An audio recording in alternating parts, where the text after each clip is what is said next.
তেতিয়া কামৰূপ জিলাৰ হাজোৰ ওচৰত এখন গাঁও আছিল, ৰত্নেশ্বৰ গাঁও। সেইখন গাঁৱতে এজন ধাৰ্মিক ব্ৰাহ্মণ আছিল, নাম আছিল সদানন্দ। এইটো পৰিয়ালতেই জন্ম হয় দামোদৰদেৱৰ। দেউতাক সদানন্দই এদিন সেই ৰত্নেশ্বৰ গাঁও এৰি পৰিয়ালৰ সৈতে তেতিয়াৰ নগাঁও জিলাৰ নচলা গাঁৱত থাকিবলৈ লয়। তাতেই দেউতাকৰ লগত মহাপুৰুষ শ্ৰীমন্ত শংকৰদেৱৰ বন্ধুত্ব গঢ়ি উঠে। আৰু সেই বন্ধুৰ পুত্ৰৰ জন্মৰ খবৰ পাই শংকৰদেৱে বৰদোৱাৰ পৰা নচলা গাঁৱলৈ গৈছিল। আৰু সেই নৱজাতক শিশুক দেখি শংকৰদেৱে তেওঁৰ মুখৰ পৰা দামোদৰ শব্দটো ওলাই আহিছিল, আৰু সেইবাবে দেউতাকে শিশুটিৰ নাম দামোদৰ ৰাখিছিল বুলি জনা যায়। শংকৰদেৱে দামোদৰদেৱকো মাধৱদেৱৰ দৰেই মৰম কৰিছিল, আৰু সনাতন বৈষ্ণৱ ধৰ্মৰ প্ৰচাৰক ৰূপে দামোদৰদেৱক কামৰূপতো ধৰ্ম প্ৰচাৰ কৰিবলৈ দিছিল। দামোদৰদেৱে প্ৰথমতে তেওঁৰ ভতিজা মুকুন্দৰ আগত ধৰ্মৰ কথা প্ৰচাৰ কৰিছিল।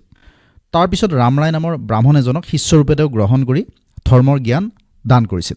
মহাপুৰুষ দামোদৰদেৱে পাটবাউসীত এখন সত্ৰ স্থাপন কৰি তাত 14 প্ৰসংগ আৰম্ভ কৰিছিল, আৰু এই সত্ৰখনেই দামোদৰদেৱে প্ৰতিষ্ঠা কৰা প্ৰথমখন সত্ৰ আছিল।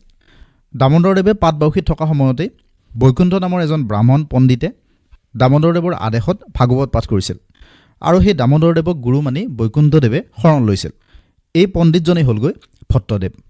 পিছত তেওঁ মহাপুৰুষ দামোদৰদেৱৰ প্ৰিয় শিষ্য হৈছিলগৈ। ইয়াৰ পিছত উজনিৰ বংশীগোপাল দেৱ নামৰ ব্ৰাহ্মণ এজনে দামোদৰদেৱৰ ওচৰত শৰণ লৈছিল, আৰু তেওঁক দামোদৰদেৱে উজনিৰ ধৰ্মাধিকাৰ পাতিছিল।